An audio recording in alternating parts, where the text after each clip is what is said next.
Hello everybody, this is Corn Bro.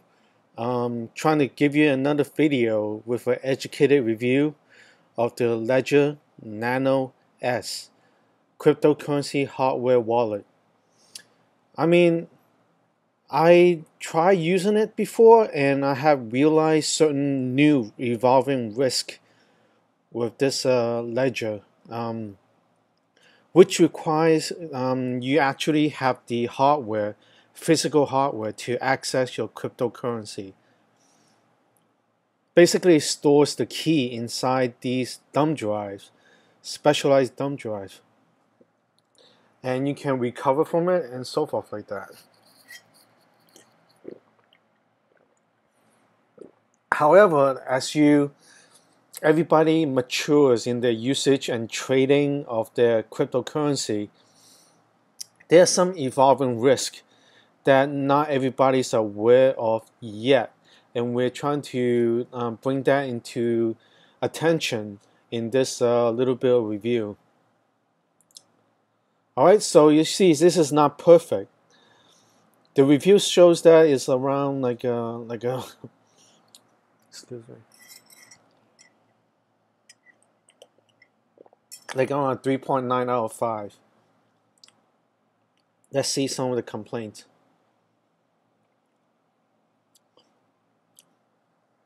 This brings us to the first evolving risk: malfunctioning hardware of the Nano S. You see what's going on, right? This is not like a proven product yet. It's from a mediocre company, like companies that produces these hardware wallets are not proven hardware companies, and their hardware are not proven to be reliable. Okay, let me tell you something. Like when you drive a car, you have different brands, right?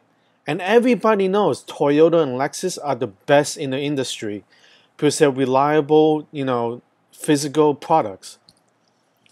Because they do a lot of testing and so forth like that. And they have the resources to do so.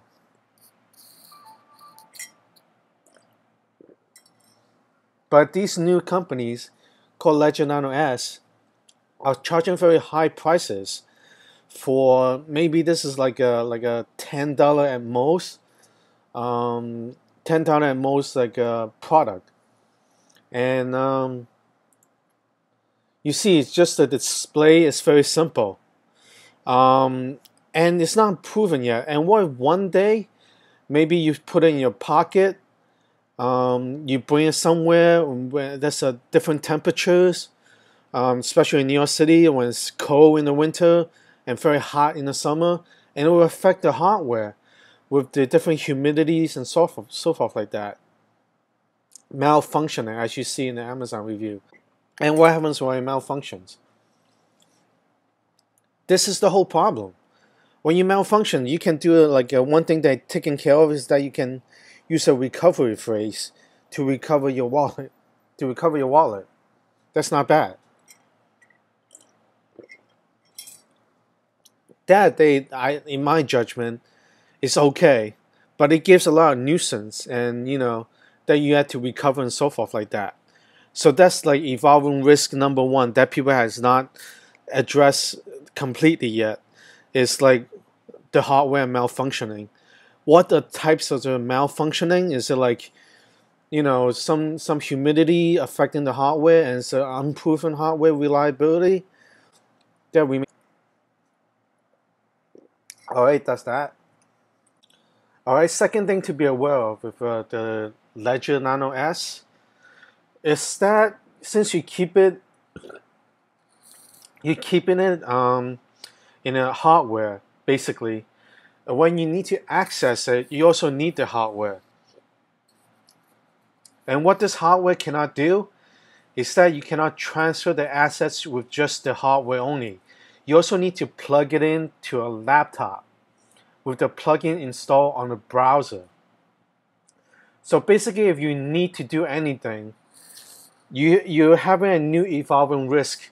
What if you doesn't have that combination of the hardware and the laptop setup? Maybe you've forgotten the USB wire and so forth like that. or maybe your computer is like malfunctioning as well, and then you need to go to another like a computer setup to set everything up again. So you see this like evolving risk right now. I'm trying to introduce to people is the setup access risk, where it slows you down dramatically. Maybe you need like half an hour to an hour, or things like that. What if you haven't accessed your the hardware? You left it alone. Um, you left it alone, and you just basically haven't used it for a while. You run the risk of the hardware failure, um, malfunctioning, and also the setup risk. Maybe you just haven't used it for a while, and the whole setup, and you need to do an update, and so forth like that. Outdated software, and so forth like that. So this is a second evolving risk. The setup maybe needs an update and so forth like that, or your laptop counterpart is malfunctioning. So that's the second risk. And the third and final risk I want to discuss is it's a timing risk. Um, for example, like several weeks ago, if imagine like the pricing of the Bitcoin were dropping like crazy, or due to geopolitical events where you need to access and trade or liquidate your assets, virtual assets quickly, you're risking yourself to having quick access to trade or liquidate your assets because you're stuck in a hardware setup where you need to hook it up, and maybe you're not at home and you kept that in a location somewhere else. All right, you see what I'm saying, right?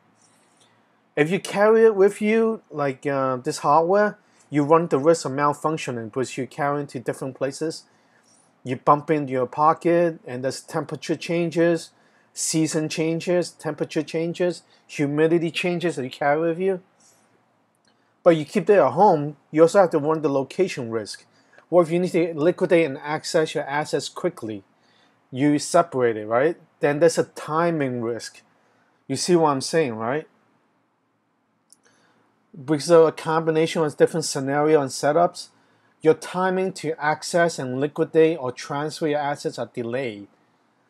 So that's a very dangerous risk to run, especially when we are beginning to experience it now, that there's a wild gyrations due to geopolitical events, due to hacking, due to exchanges having malfunctioning programs or websites.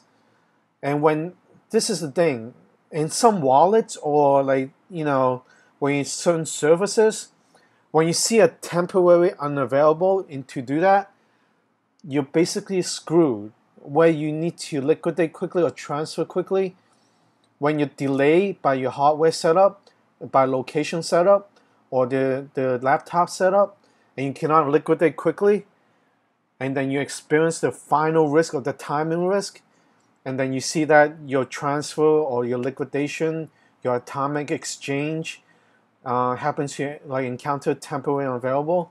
You see, you put all these hurdles into your liquidation transfer setup that you're delaying or even preventing yourself if there's an emergency. See what I'm saying, right? So in this video, I'm introducing to you 3 risks that's very evolving, and there may be new risks that we don't even know yet because it's relatively new. All right? Let's review. The first is the hardware malfunctioning. As you know, this is not a Toyota or a Honda that has a reputation of reliability of their products. So if you carry it with you, you run the risk of bumping it, dropping it, or having like temperature changes and humidity changes. The second risk that I'm trying to introduce you to is the setup risk to access your crypto virtual assets, where you need to like a laptop. The only ledger cannot allow you to do anything. You only have the ledger. You need to hook it up through the USB and install all the software for the browser, everything to access and exchange your stuff. So you want the risk of the setup risk.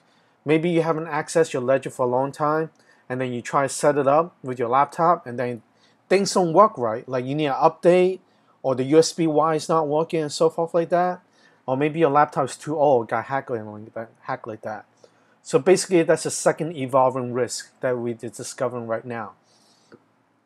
The third and final risk I'm trying to introduce to you is that it's the timing risk. All right, it's a timing risk. You see the demonstration how to use these Nano S and so forth like that. You basically have, if everything goes on correctly, you still have the time delay of the ability to transfer, exchange, or trade your assets by at least half an hour to an hour. Practically speaking, you probably need to do updates every time you periodically access your assets through the setup, or maybe you have to deal with like maybe compromised setup to your computer due to hacking and so forth like that. These things you will encounter, I'm telling you. And that's why I'm making this video for you guys. There are 3 evolving risks that I just mentioned, and hopefully you'll be keeping in mind how to deal with them. For my final advice is how to mitigate these evolving risks is to follow this notion that you don't put all your eggs in one basket, okay? If you put all your basket into one, you run the risk of a failure in the one central point. But you spread it out to many different ways of storing. Some maybe to like software, phone, some on exchange, some on a Nano S. So you mitigate the risk if there's a point of failure. You see what I'm saying? If you put in allow one single point of failure, you basically screwing yourself, okay? So basically, my advice after introducing to you these 3 evolving risks of hardware wallets is always follow, practical advice. Don't put your eggs in one basket. All right, today's Tuesday, December 5th, 2017, and this is a introduction to the new risk of Nano hardware wallet. All right, and hopefully you guys benefit from this. And remember to join my channel, and click on a notification that lets you know the latest stuff. And I also appreciate if you feel this is help you. I appreciate any donation to help in making new videos. The donation address are listed below. All right. Hopefully everybody see right now there's 2 videos by Box Mining and BTC Sessions. Those will introduce you to how to use it. But keep in mind, you watch my video and you watch their video and you see the evolving risk of, like I mentioned before, the hardware risk, the setup risk, and the timing risk. All right, everybody. Hopefully everybody has a good luck in trading and happy trading and happy investing in crypto.